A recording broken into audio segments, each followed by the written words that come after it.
ciel et vous aussi sur les réseaux sociaux. On est venu ce matin chanter, proclamer le nom de Dieu. On est venu proclamer que rien n'est impossible à lui. Alors on veut lui faire confiance ce matin et proclamer ses paroles.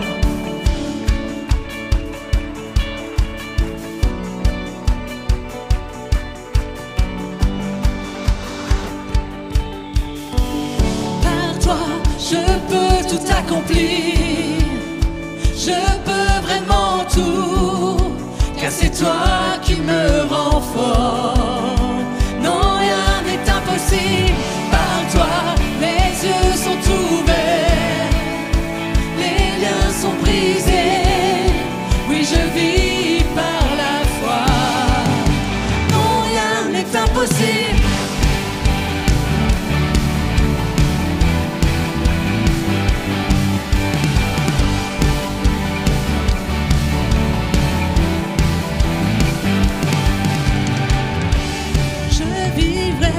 Ce que je vois,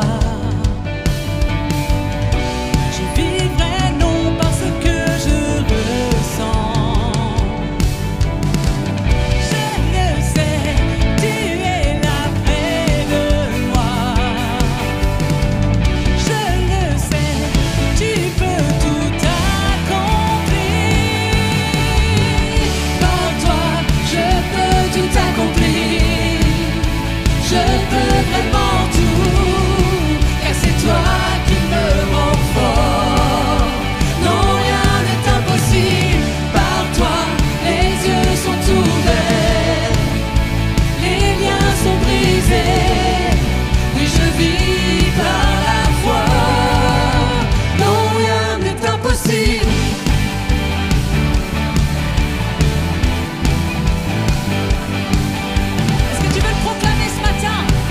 Dire que oui, je crois que tu es le Dieu de l'impossible, je crois que tu es le Dieu qui fait tout.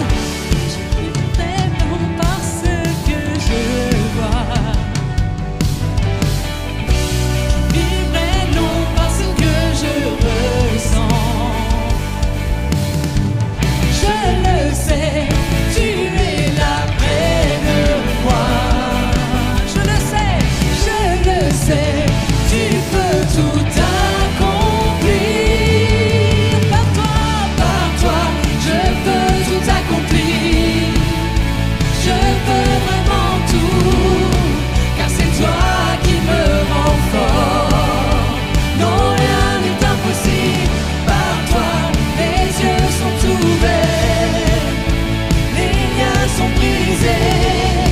Oui, je vis par la foi.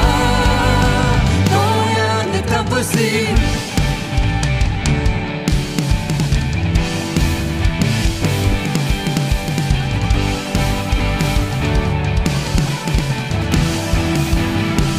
Oui, je crois. Oui, je crois. Oui, je crois. Oui, je crois. Oui, je crois en toi. Oui, je crois. Oui, je crois. Oui, je crois, oui, je crois en toi. Proclame ce matin. Oui, je crois, oui, je crois. Oui, je crois, oui, je crois en toi. Oui, je crois, oui, je crois. Oui, je crois, oui, je crois en toi. Par toi, je peux tout accomplir. Je peux vraiment tout, car c'est toi qui me rends fort. Non, rien n'est impossible. Par toi, les yeux sont ouverts, les liens sont brisés. Oui, je vis par la foi. Non, rien n'est impossible. Oui, je crois, oui, je crois. Oui, je crois, oui, je crois en toi. Oui, je crois, oui, je crois. Oui, je crois, oui, je crois en toi. Oui, je crois, oui, je crois. Oui, je crois, oui, je crois en toi. Oui, je crois, oui, je crois. Oui, je crois, oui, je crois en toi. Acclame ton roi. Alléluia. On veut vraiment proclamer son nom. On veut proclamer Alléluia. Même si nos ennemis sont là. Je vais crier Alléluia.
Chantons un peu plus fort. Chantons un peu plus fort. Chantons un peu plus fort. Chantons un peu plus fort. Chantons un peu plus fort. Chantons un peu plus fort. En présence de mes ennemis. Chantons un peu plus fort. Quand le doute m'envahit. Chantons un peu plus fort. Mon âme est une mélodie. Chantons un peu plus fort. Du ciel tu combats pour ma vie. Chantons un peu plus fort. En présence de mes ennemis. Chantons un peu plus fort. Quand le doute m'envahit. Chantons un peu plus fort. Mon âme est une mélodie. Chantons un peu plus fort. Du ciel tu combats pour ma vie. Chantons un peu plus fort. Je chanterai au milieu de la tempête. Avec puissance, je veux déclarer ma louange. De la poussière, l'espoir renaît. La mort est vaincue, le roi est vivant. Je chanterai au milieu de la tempête. Avec puissance, je veux déclarer ma louange. De la poussière, l'espoir renaît. La mort est vaincue, le roi est vivant. Je m'écris Alléluia. Je m'écris Alléluia. Je m'écris Alléluia. Je m'écris Alléluia.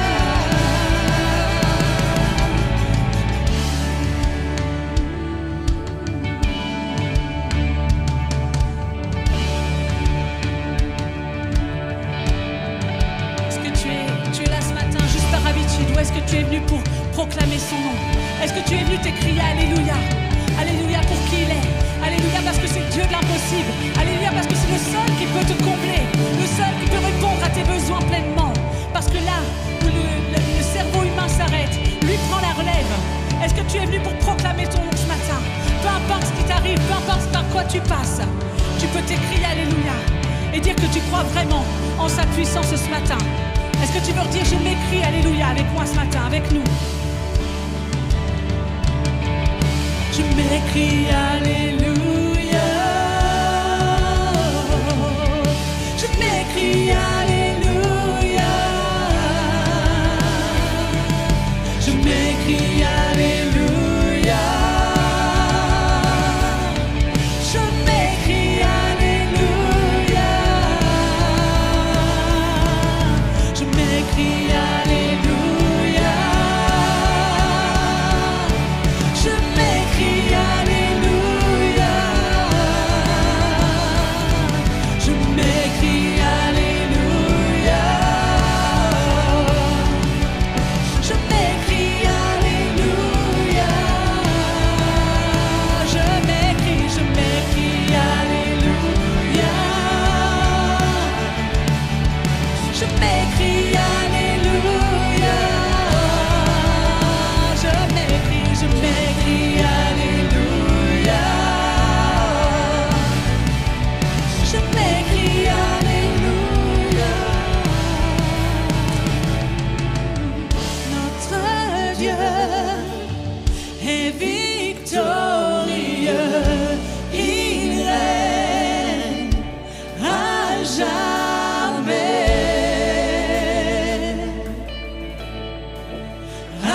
jamais.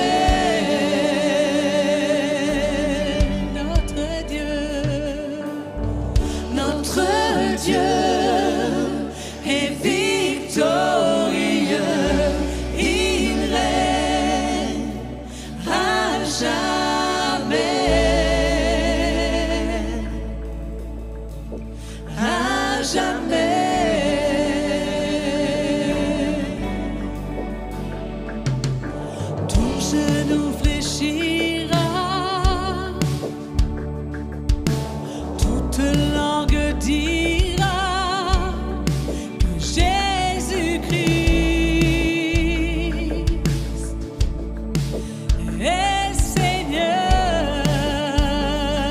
notre Dieu. Notre Dieu est victorieux, il règne à jamais, jamais.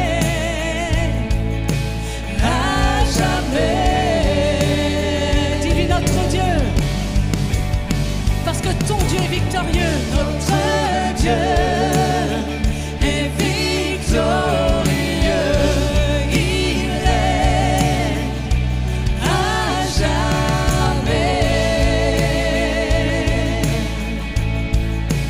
à jamais.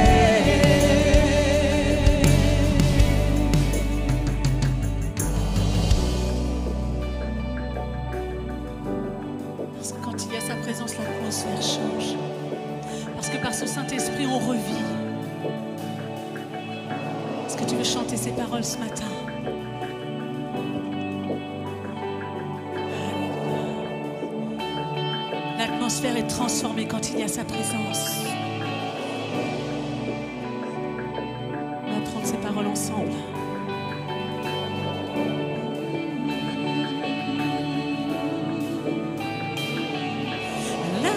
L'atmosphère change, les chaînes sont brisées maintenant. Saint-Esprit descend, les cieux sont ouverts, les cieux sont ouverts. L'atmosphère change, les chaînes sont brisées maintenant. Saint-Esprit descend, les cieux sont ouverts, les cieux sont ouverts. L'atmosphère déclare ce matin, change, les chaînes sont brisées maintenant. Saint-Esprit, viens maintenant, parce que les cieux sont ouverts ce matin. Les cieux sont ouverts, l'atmosphère change, les chaînes sont brisées maintenant. Saint-Esprit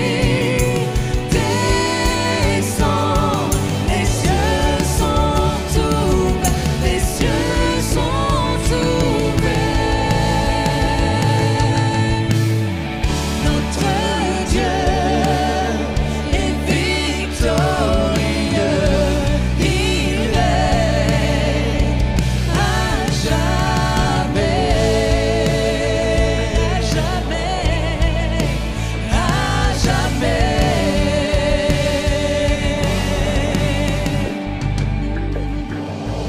Notre Dieu est victorieux, il règne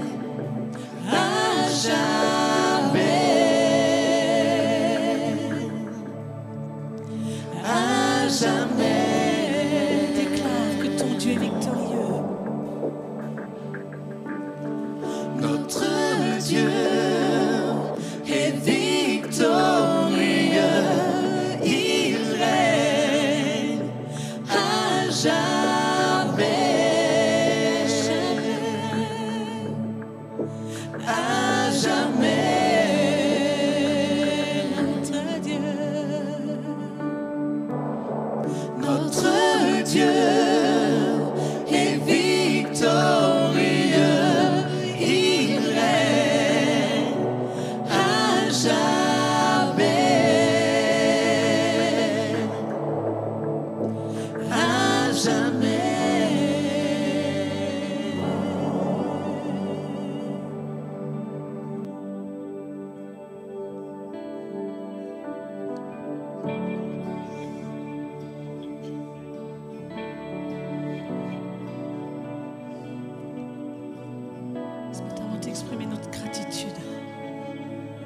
même si on essaie de l'exprimer, il n'y a aucun mot qui est assez fort pour exprimer notre gratitude. Et avec nos simples mots, eh bien, on veut te remercier. On veut juste te louer ce matin.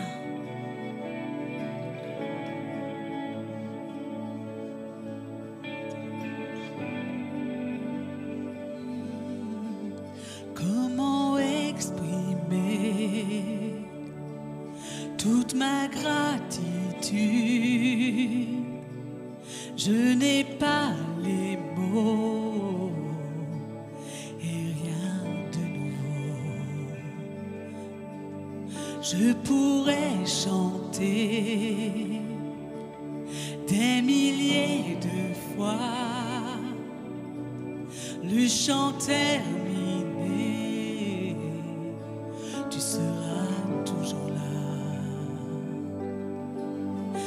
Alors j'élève les mains pour t'adorer encore et encore. Tout ce que j'ai, c'est un Alléluia. Alléluia. Je n'ai rien trouvé qui soit digne de ta majesté. Ce n'est mon cœur qui chante Alléluia. Alléluia.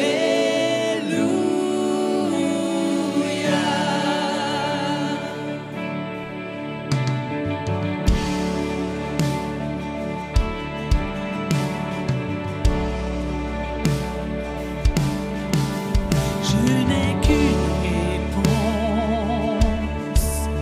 une seule volonté, les bras grands ouverts. Je veux t'adorer. Alors j'élève les mains pour t'adorer encore et encore. Tout ce que j'ai, c'est un Alléluia. Alléluia. Je n'ai rien trouvé qui soit digne de ta majesté. Si ce n'est mon cœur qui chante Alléluia.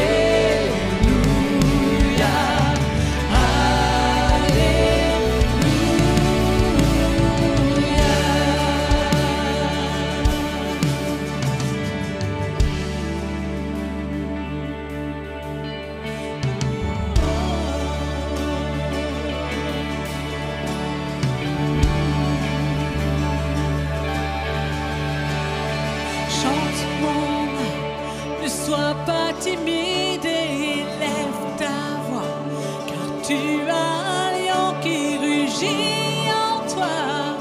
Lève-toi, loue le Seigneur.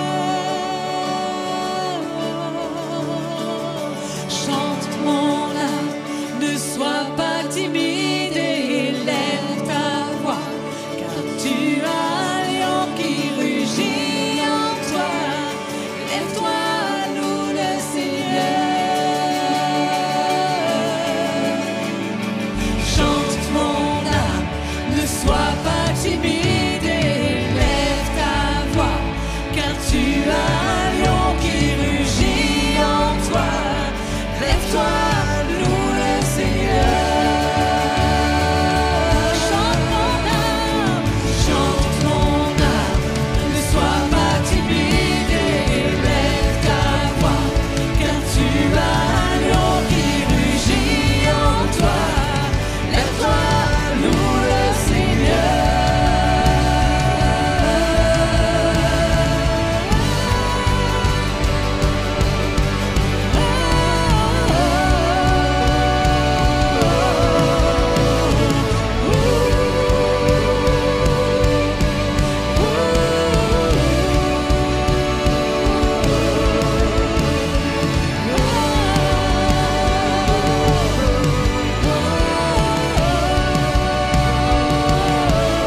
j'ai, c'est un Alléluia. Alléluia. Je n'ai rien trouvé qui soit digne de ta majesté. Si ce n'est mon cœur qui chante Alléluia.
j'ai, c'est un Alléluia.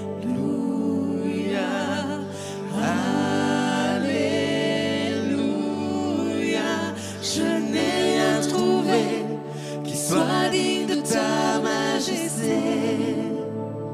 Si ce n'est mon cœur qui chante Alléluia.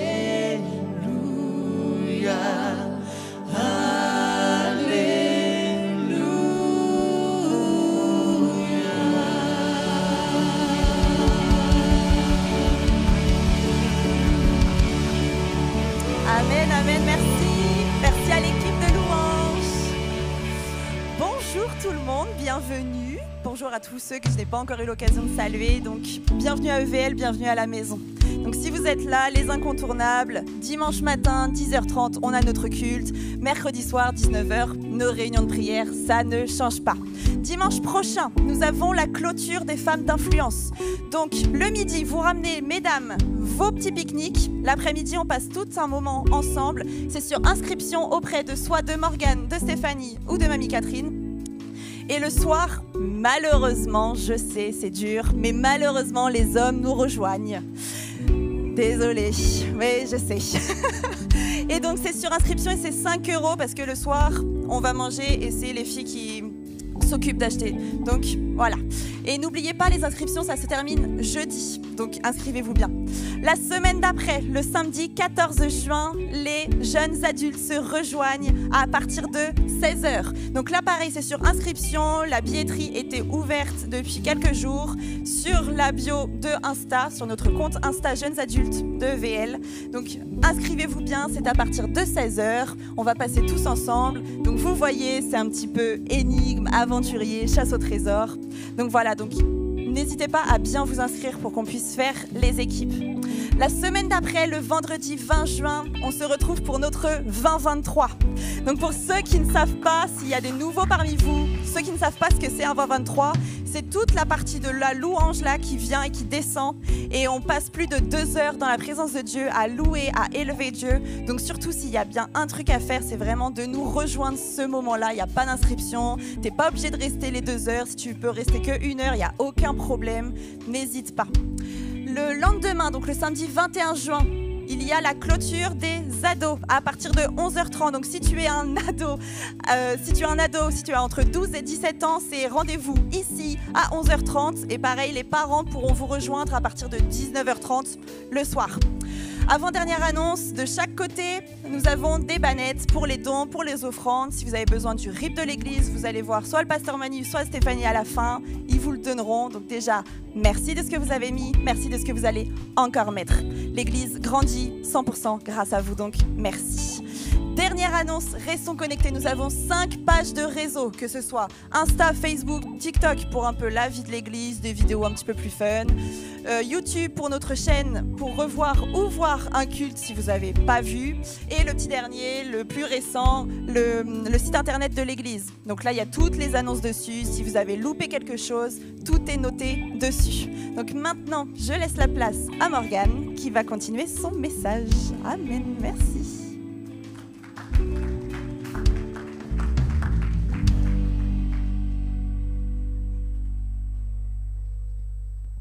Bonjour à tous, j'espère que vous allez bien. Alors, si je me mets sur la caméra, ça ne va pas me donner grand-chose.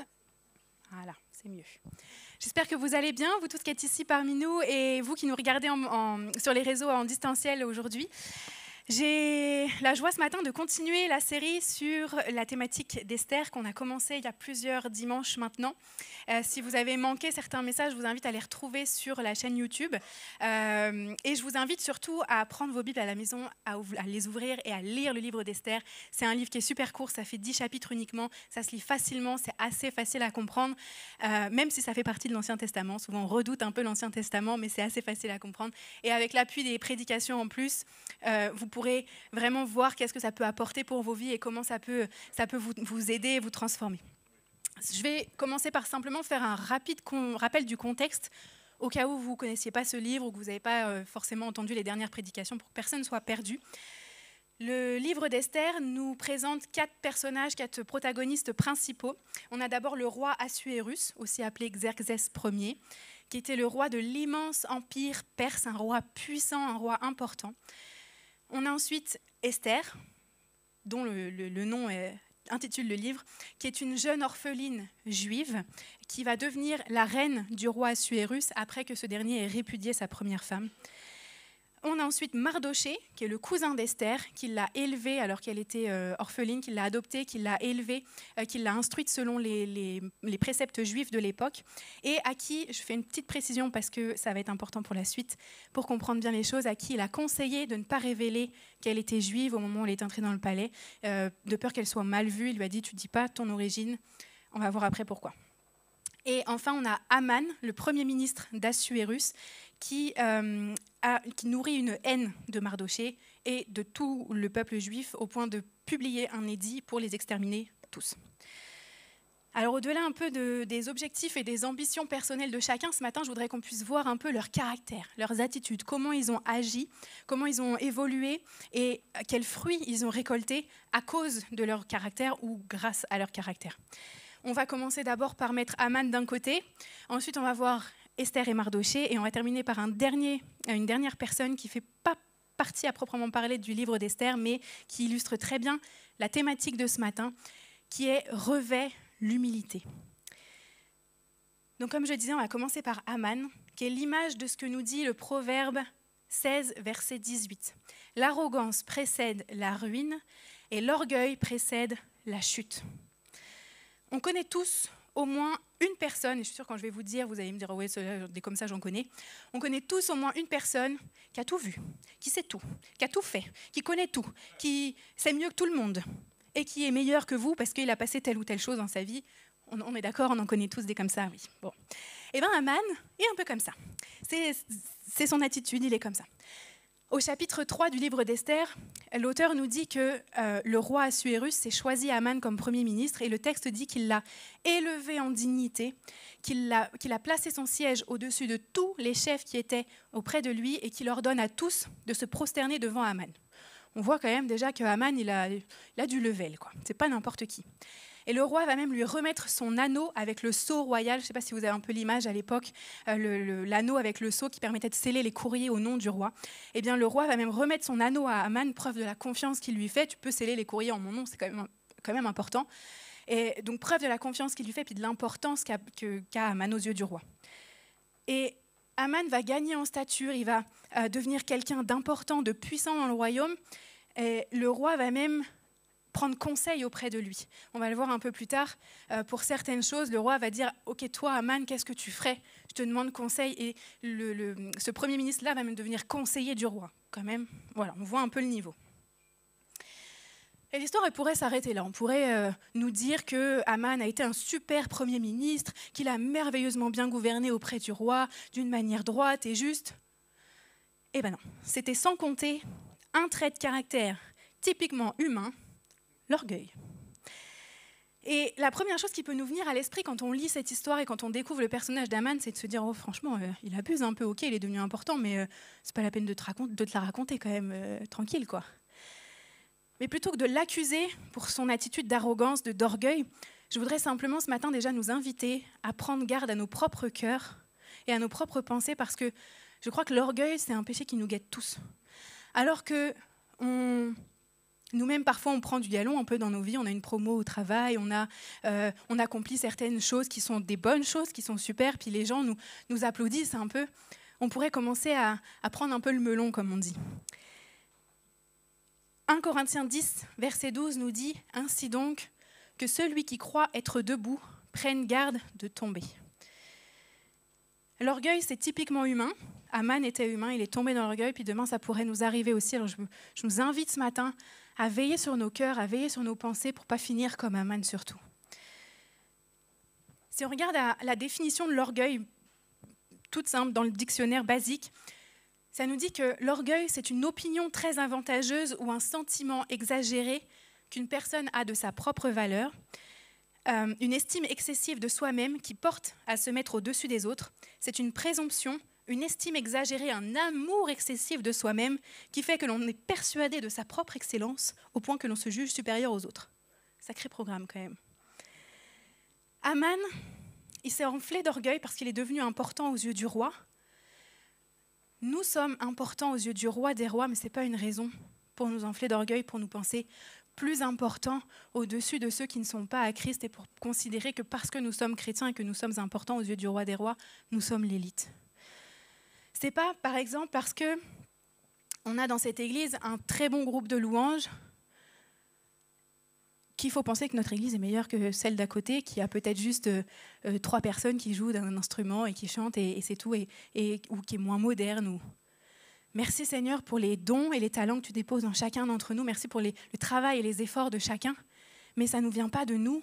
C'est Dieu qui nous permet d'en arriver là. C'est Dieu qui nous le donne. De la même manière, ce n'est pas parce qu'on a un service de traduction en langue des signes pour les sourds à quasi tous les dimanches, bon, pas ce matin parce que je ne peux pas me découper, que ça fait de notre église une meilleure église, ou que ça fait de moi une meilleure personne parce que ce projet est né au travers de moi, mais c'est simplement le plan que Dieu avait prévu pour ma vie, c'est pas moi.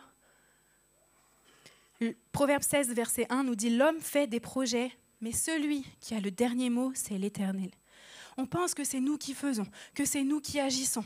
Mais la vérité, c'est que c'est Dieu qui conduit chacune de nos actions, chacune de nos activités. Chaque chose qui se passe dans nos vies, c'est Dieu qui le fait au travers de nous, pour nous, en nous. Et aussi bon qu'on soit dans nos différents domaines respectifs, si Dieu décide que demain ça s'arrête, même si tu es très bon. Je voudrais nous inviter ce matin à ne pas nous reposer sur nos propres compétences, nos capacités, nos aptitudes ou sur nos activités ou sur nos dons parce que c'est faillible. Demain, ça peut s'arrêter. Demain, je suis très douée dans tel domaine, il y a une personne qui peut arriver demain qui va être meilleure que moi et qui va prendre ma place, au risque que si je m'appuie sur mes capacités, je vais être déçue. Reposons-nous plutôt sur Dieu, lui qui est infaillible, qui ne change pas, qui ne nous décevra pas. Si je suis reposée sur lui plutôt que sur ce qu'il me donne de faire, même si demain il me dit « t'arrêtes cette activité-là », ça ne me décevra pas parce que je sais qu'il aura quelque chose d'autre. Dans l'introduction, je parlais des fruits que chaque protagoniste de l'histoire d'Esther a récoltés à cause ou grâce à ses attitudes. Et je pense que les fruits de l'orgueil d'Aman, ils n'ont pas dû être très agréables à récolter. Ça devait être un peu amer comme fruit. Au chapitre 5, on voit qu'Aman il fait l'étalage de ses richesses. Alors qu'il se retrouve chez lui avec sa femme et ses amis, le texte nous dit que il parle de la manifestation de ses richesses, du nombre de ses fils, de tout ce qu'avait fait le roi pour lui, pour l'élever en dignité, du rang qu'il lui avait donné au-dessus des chefs et des serviteurs, etc. Il se la raconte, quoi, entre nous. Version 2025, c'est ça, il se la raconte. Et il ajoute même, au verset 12, « Je suis même le seul que la reine Esther ait admis avec le roi au festin qu'elle a fait, et je suis encore invité demain chez elle avec le roi. » Il se met en avant. Il se pavane. Moi, je suis invité avec le roi chez Esther et pas vous. Même devant ses amis et devant sa femme, il se met en avant et il fait le coq, entre guillemets. Il y a plein d'expressions sur l'orgueil, finalement. Il se pense tellement important qu'il est aveuglé et qu'il ne voit même pas que c'est un piège qui est en train de se refermer sur lui. Parce que si la reine Esther, elle a organisé 2 festins comme ça, où elle a invité le roi et Aman, ce n'est pas pour les beaux yeux d'Aman ou pour lui faire plaisir, parce que Esther, elle avait appris, elle savait qu'Aman avait publié un édit pour les exterminer, elle et son peuple. Donc bien sûr qu'elle ne les a pas invités pour leur faire plaisir. À plusieurs reprises, le roi va demander à Esther, qu'est-ce que tu veux? Pourquoi tu me convies à un festin? Qu'est-ce que tu as à me demander? Dis-le-moi, même si tu veux la moitié de mon royaume, je te le donne. Et Esther, il va demander ça au moment du premier festin, avant le deuxième, pendant le deuxième, il demande plusieurs fois et Esther, elle les fait languir, elle ne dit pas tout de suite ce qu'elle a besoin, ce qu'elle veut. Elle instaure un peu un climat favorable, un climat de confiance au travers de ces festins. Et alors que tout semble se passer à merveille, moi j'imagine bien Aman, trop content d'être là avec le roi et la reine à son petit festin, en train de profiter, en train de manger, en train de boire, parce qu'on les voit dans le livre d'Esther, ils boivent. C'est ce qui est raconté. Donc je l'imagine bien, en train de profiter et puis de se dire, moi je suis invité puis pas les autres, quand même. Je pense même, c'est pas écrit, mais vu son attitude, je suis même quasi certaine qu'il devait se mettre en avant auprès du roi, j'ai fait ceci pour vous, j'ai fait cela, c'est quasiment sûr.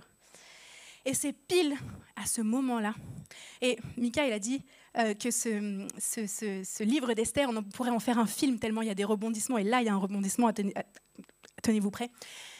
C'est pile à ce moment-là qu'Esther décide de révéler au roi, écoute, moi je suis juive et là j'ai un problème, j'ai besoin de ton secours et de ton soutien parce que ton premier ministre qui est là, en train de se pavaner, il a publié un édit contre mon peuple et moi-même et il veut tous nous exterminer.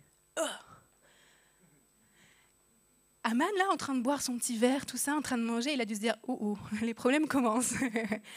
J'imagine bien sa tête. J'aurais bien aimé être là pour voir sa tête à ce moment-là.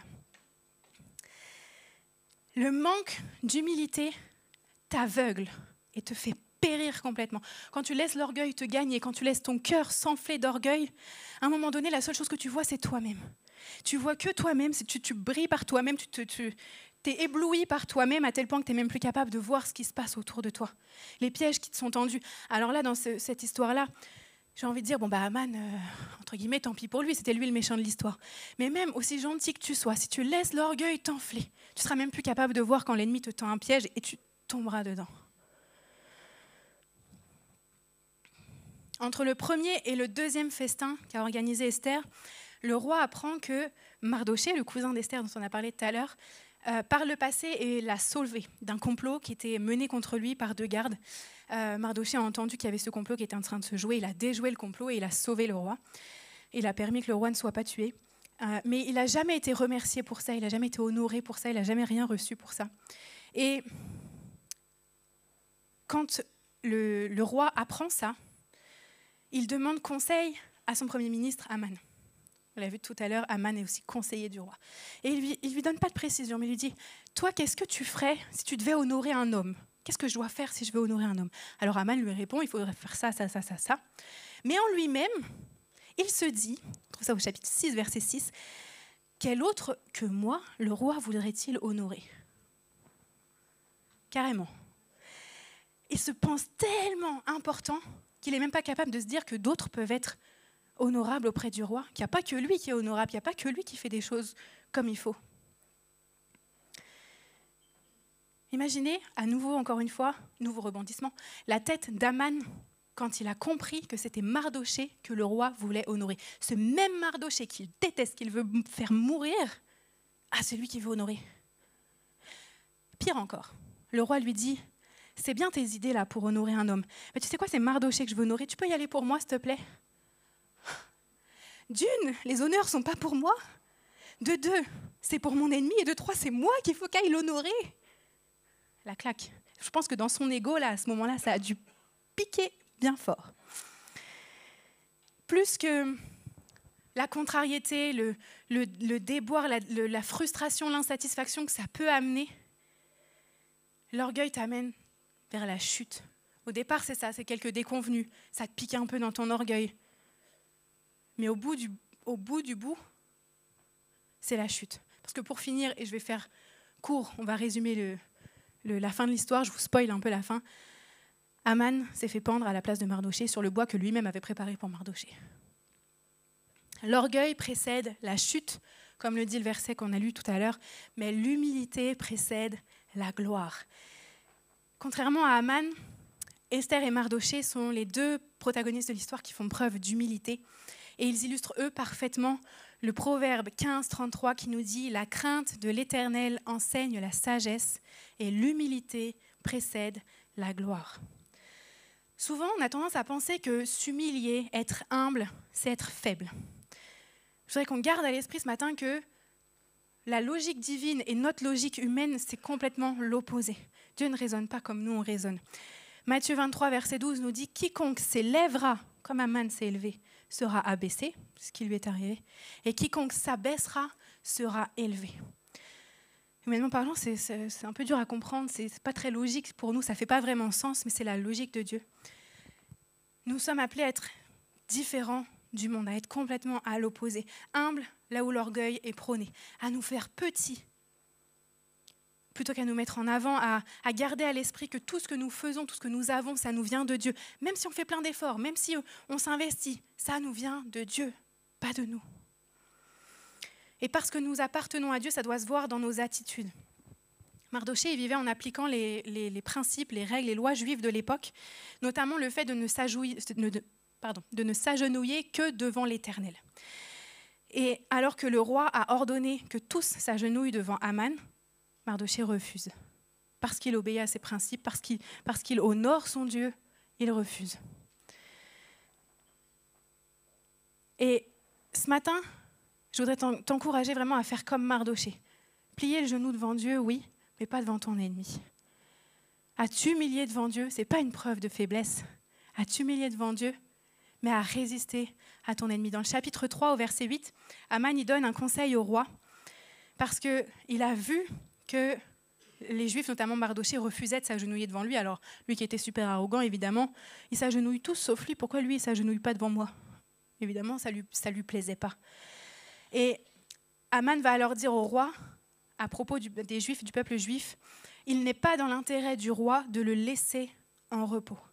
Aman, il se fait l'ennemi des Juifs, il ne supporte pas que Mardochée ne s'agenouille pas devant lui. De la même manière, quand tu t'appliques à vivre une vie qui honore Dieu, une vie dans l'humilité, une vie qui sert les autres, une vie qui aime les autres, l'ennemi ne va pas te laisser en repos. L'ennemi ne va pas te laisser tranquille parce que ça ne va pas lui plaire. Mais je t'encourage à résister, à ne pas plier le genou devant lui, comme Mardochée n'a pas plié le genou devant Aman, et à lui faire face.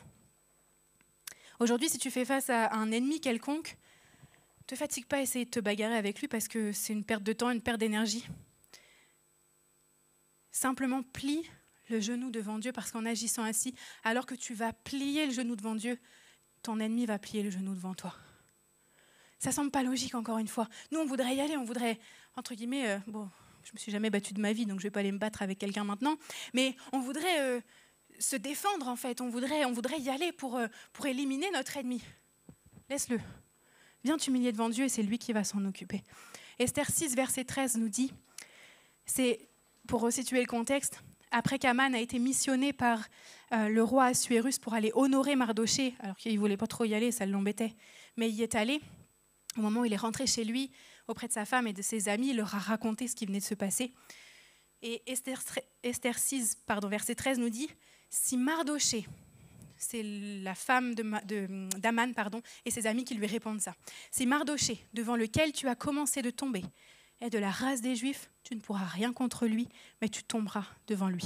Même sa femme et ses amis lui disent, lui, là, il est juif, là, c'est mal parti pour toi. T'humilier devant Dieu, ça te donne l'avantage sur tes ennemis. Arrête de vouloir combattre par toi-même. Arrête de vouloir, par ego, par fierté, dire je vais m'en occuper, moi, c'est moi, je vais le finir, mon ennemi. Non, plie le genou devant Dieu et ton ennemi pliera devant toi. Mardochée, il est pour Esther ce que Dieu est pour nous. Il l'adopte, il lui enseigne les valeurs juives de l'époque, il veille à ce qu'on la traite bien alors qu'elle est dans le palais. De la même manière, Dieu nous adopte, il fait de nous ses fils et ses filles, il prend soin de nous, il nous enseigne dans ses voies, il veille à ce qu'on nous traite bien. Et Mardochée, il va s'effacer pour laisser passer Esther. Il va rester à l'écart. Dans le texte, il n'est pas dans le palais avec Esther, il reste à l'extérieur du palais. Et il reste à l'écart, il conseille Esther de loin, mais il la laisse se faire sa place auprès du roi. De la même manière, Jésus, le Fils parfait de Dieu, sans défaut, sans tache, il nous laisse la place pour que nous puissions gagner notre place auprès du roi des rois. Il s'efface à tel point qu'il donne sa vie pour que nous, on puisse prendre la place auprès du roi des rois. Esther et Mardochée, ils font preuve d'humilité, ça se voit jusque dans leurs actions. Ils font des choses qui sont empreintes d'humilité. Ils ont jeûné. Le jeûne, c'est s'en remettre à Dieu à 100%. C'est reconnaître, là, je ne peux plus rien sans toi. Il faut que tu interviennes. Seigneur, je cherche ta face. C'est quoi ta volonté? Qu'est-ce que tu veux faire? Je ne vais pas refaire toute une prédication sur le jeûne. Il y en a une il n'y a pas longtemps. Je vous encourage à la retrouver sur les réseaux si jamais vous ne l'avez pas vue. Esther, elle a écouté les conseils de Mardochée, même après qu'elle soit devenue reine. C'est pas parce que tu commences à prendre du galon, comme on dit, à atteindre une place importante que ça te dispense d'écouter les conseils des gens avisés qui sont autour de toi. Esther 2:20 dit « Esther n'avait fait connaître ni sa naissance, ni son peuple, car Mardochée le lui avait défendu et elle suivait les ordres de Mardochée aussi fidèlement qu'à l'époque où elle était sous sa tutelle. » En devenant reine, elle aurait pu dire maintenant l'époque de la tutelle c'est fini, je suis la reine, je fais quand même un peu ce que je veux.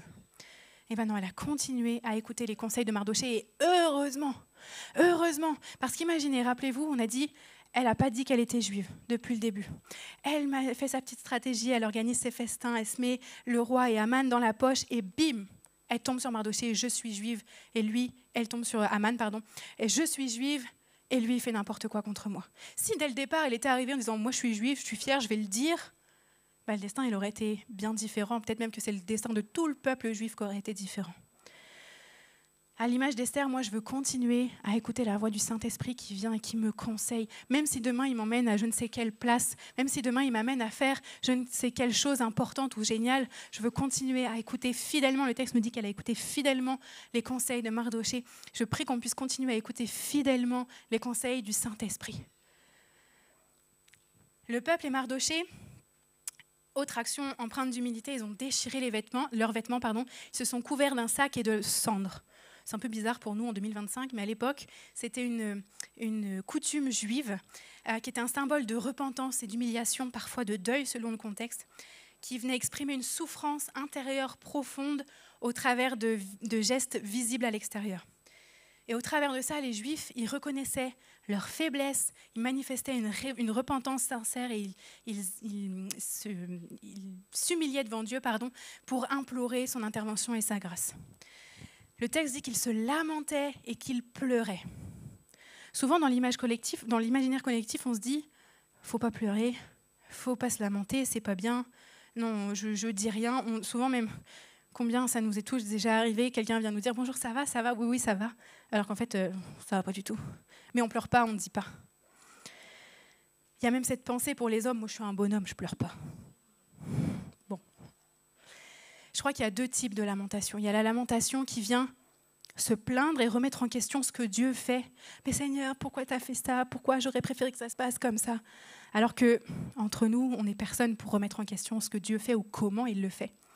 Et il y a la lamentation qui vient manifester notre désarroi le plus profond à Dieu, qui vient dire « Seigneur, moi je ne peux pas, je n'y arrive pas, je ne sais pas ce que je dois faire, viens m'aider, je t'en supplie, viens à mon secours. » Dans le texte, la seule chose qu'ont fait les Juifs après avoir appris qu'ils allaient être exterminés, c'est de jeûner avec Esther et de se couvrir du sac et de la cendre. Et bingo, la conséquence, c'est que ça a déclenché la compassion de Dieu et l'action de Dieu pour leur vie. Le peuple a été sauvé. Venir t'humilier devant Dieu, reconnaître que sans lui, tu peux rien, que tu as besoin de son intervention, ça déclenche sa compassion et son action.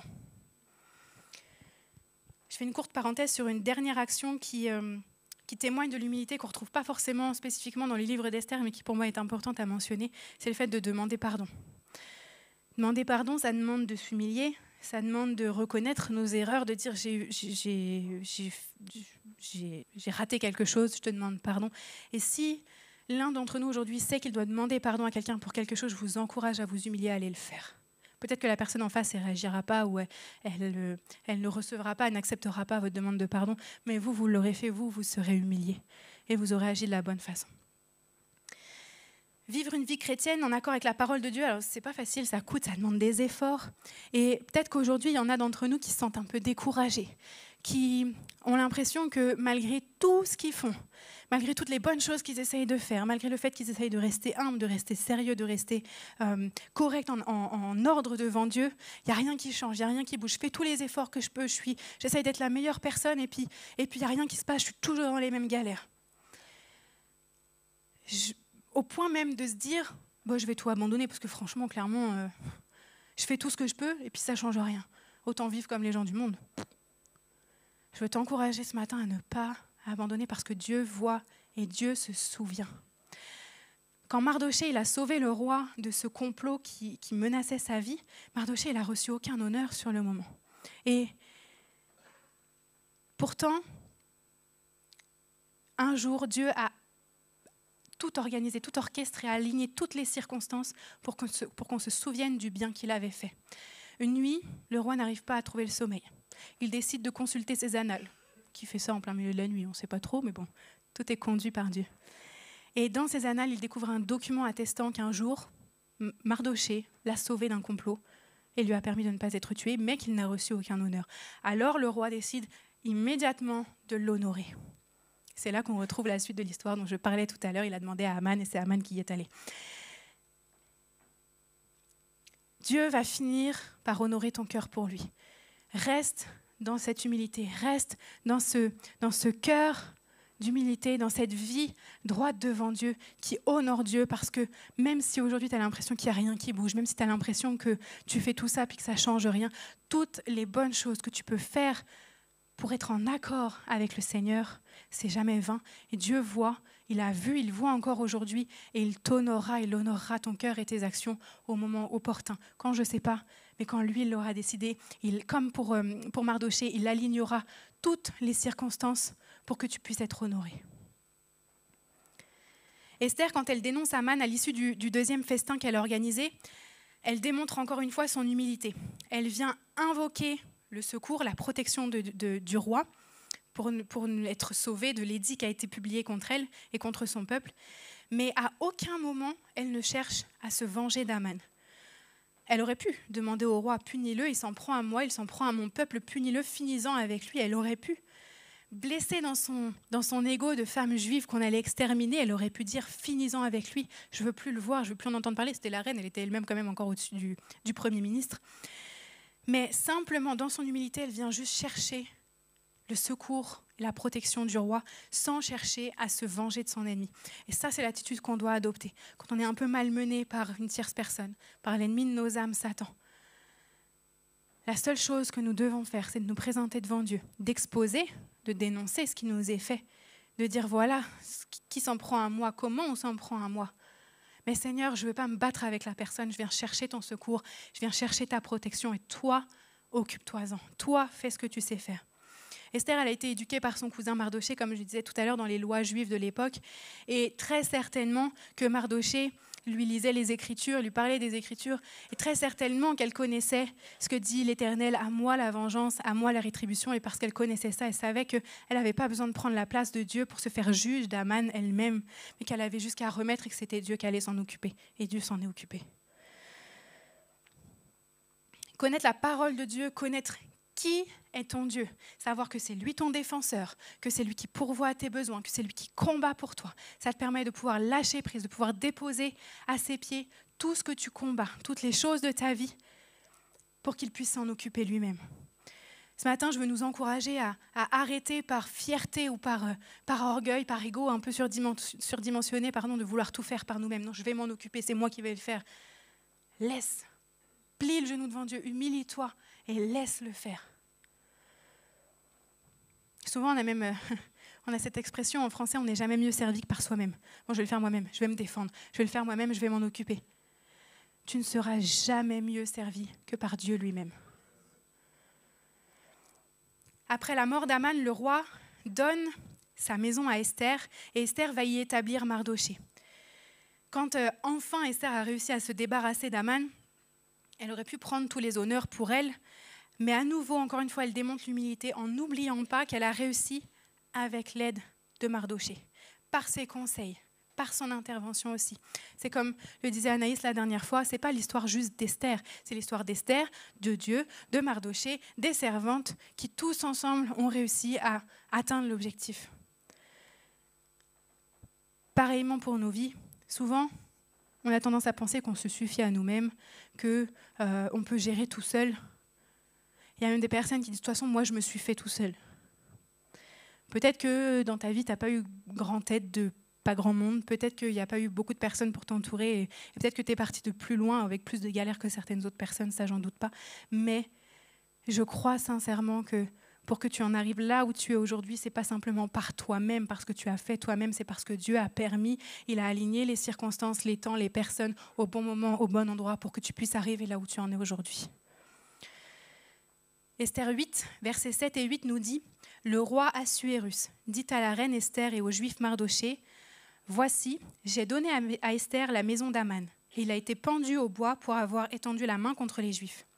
Écrivez donc en faveur des Juifs comme il vous plaira, au nom du roi et scellée avec l'anneau du roi, car une lettre écrite au nom du roi et scellée avec l'anneau du roi ne peut être révoquée. » Ce même anneau royal dont on a parlé tout à l'heure, qui avait été remis à Aman, il a été repris à Aman pour être transféré à Mardoché. Mardoché qui depuis le début, a agi dans l'ombre, à l'extérieur du palais, qui a laissé une femme passer devant lui, il a laissé passer Esther. Déjà, encore aujourd'hui, il y a certains hommes qui ont du mal à se dire « je vais laisser une femme passer ». Donc, à l'époque, encore pire, vous imaginez bien que les femmes ne passaient pas à l'époque. Et Mardochée, dans son humilité, il s'est effacé, il a laissé passer Esther. Donc lui qui a été un peu de côté depuis le début, enfin, finalement, il a été élevé à la place d'Aman. Le texte nous dit qu'il sortit de chez le roi avec un vêtement royal bleu et blanc, une grande couronne d'or, un manteau de byssus et de pourpre. Après s'être humilié, s'être abaissé, Mardochée est élevé. Et le livre d'Esther, il termine sur un verset qui nous montre que Mardochée, il a continué de garder son humilité même après être devenu Premier ministre. Le tout dernier verset du livre d'Esther nous dit, c'est Esther 10, 3. Car le juif Mardochée était le premier, après le roi Assuérus, considéré parmi les juifs et aimé de la multitude de ses frères. Il rechercha le bien de son peuple et parla pour le bonheur de toute sa race. Ça a été ça le règne de Mardochée. Même après avoir été élevé, il a gardé son humilité, il a continué à rechercher le bien de son peuple, il a continué à parler pour le bonheur de sa race, pour tous autour de lui, plutôt que de chercher son propre intérêt d'abord.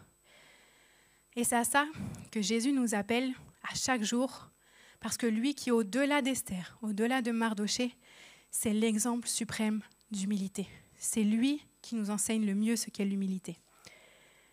Et c'est de Jésus qu'on va parler en dernier. Je n'ai pas dit tout à l'heure de qui il s'agissait. C'est de Jésus. Et je prends une petite gorgée avant de continuer.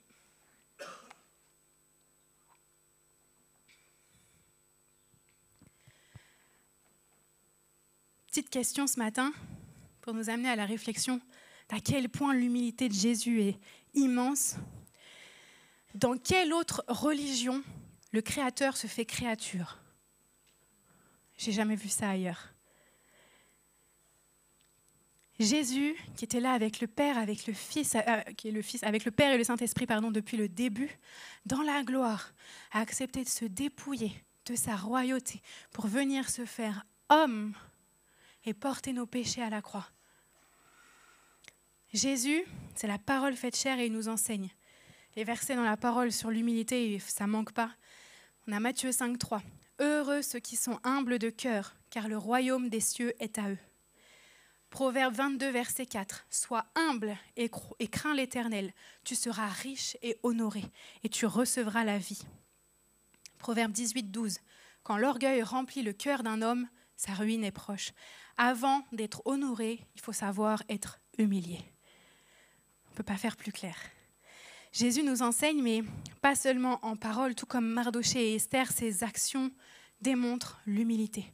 Prendre soin de l'autre, servir l'autre, comme l'a fait Mardochée pour Esther, ou comme le fait Jésus pour nous, ça c'est une forme d'humilité.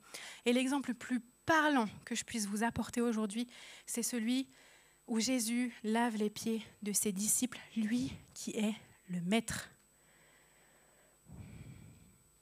On va lire ensemble Jean, chapitre 13, versets 1 à 17. Avant la fête de Pâques, Jésus, sachant que son heure était venue de passer de ce monde au Père, et ayant aimé les siens qui étaient dans le monde, mit le comble à son amour pour eux. Pendant le souper, lorsque le diable avait déjà inspiré au cœur de Judas Iscariote, fils de Simon, le dessein de le livrer, Jésus, qui savait que le Père avait remis toutes choses entre ses mains, qu'il était venu de Dieu et qu'il s'en allait à Dieu, se leva de table, ôta ses vêtements et prit un linge dont il se ceignit. Ensuite, il versa de l'eau dans un bassin et il se mit à laver les pieds de ses disciples et à les essuyer avec le linge dont il était ceint. Il vint donc à Simon-Pierre et Pierre lui dit « Toi, Seigneur, tu me laves les pieds ?» Jésus lui répondit « Ce que je fais, tu ne le comprends pas maintenant, mais tu le comprendras bientôt. » Pierre lui dit « Ah non, jamais tu ne me laveras les pieds. » Jésus lui répondit « Si je ne te lave, tu n'auras point de part avec moi. » Après qu'il eut lavé leurs pieds et qu'il eut pris ses vêtements, il se remit à table et leur dit « Comprenez-vous ce que je vous ai fait? Vous m'appelez maître et seigneur et vous dites bien car je le suis. Si donc je vous ai lavé les pieds, moi, le Seigneur et le maître, vous devez aussi vous laver les pieds les uns aux autres, car je vous ai donné un exemple afin que vous fassiez comme je vous ai fait. En vérité, je vous le dis, le serviteur n'est pas plus grand que son Seigneur, ni l'apôtre plus grand que celui qui l'a envoyé. Si vous savez ces choses, vous êtes heureux, pourvu que vous les pratiquiez. Pourvu que vous les pratiquiez. Souvent, on aime se dire que bon, oui, ça va, on est humble. Mais est-ce qu'on pratique l'humilité? Ce n'est pas simplement de savoir, de connaître l'humilité, c'est de la pratiquer qui te rend heureux. Si Jésus lui-même, lui qui est le Maître, le Seigneur, le Sauveur, a fait preuve d'humilité en se dépouillant de sa royauté, en quittant son ciel de gloire pour venir se faire homme, pour porter tes péchés, pour laver tes pieds. Qui sommes-nous pour manquer d'humilité et nous laisser nous enfler d'orgueil? L'humilité, ça va de pair avec la patience et le fait d'accepter que même si nos vies ne ressemblent pas forcément à ce qu'on aurait pensé ou ce qu'on aurait désiré, Dieu est souverain et il fait comme bon lui semble, que parfois ça nous plaise ou pas. 1 Pierre 5, versets 5 à 6 nous dit « De même, vous qui êtes jeunes, soyez soumis aux anciens et tous, dans vos rapports mutuels, revêtez-vous d'humilité, car Dieu résiste aux orgueilleux, mais il fait grâce aux humbles. Humiliez-vous donc sous la puissante main de Dieu, afin qu'il vous élève au temps convenable. » Arrêtons de faire preuve d'impatience, d'essayer de faire les choses par nous-mêmes, parce qu'on trouve que ça ne va pas assez vite. Je vais le faire moi-même, ça ira plus vite. Non, si ce n'est pas le temps convenable, ce n'est pas le temps convenable. Comme je le disais, la logique humaine et la logique divine, c'est toujours opposé. On ne perçoit pas les choses comme Dieu les perçoit. Tu veux être élevé et recevoir la gloire? Apprends d'abord à t'humilier, à te faire tout petit. Ça fait mal, on n'aime pas trop ça, hein. Mais c'est la vérité de la parole.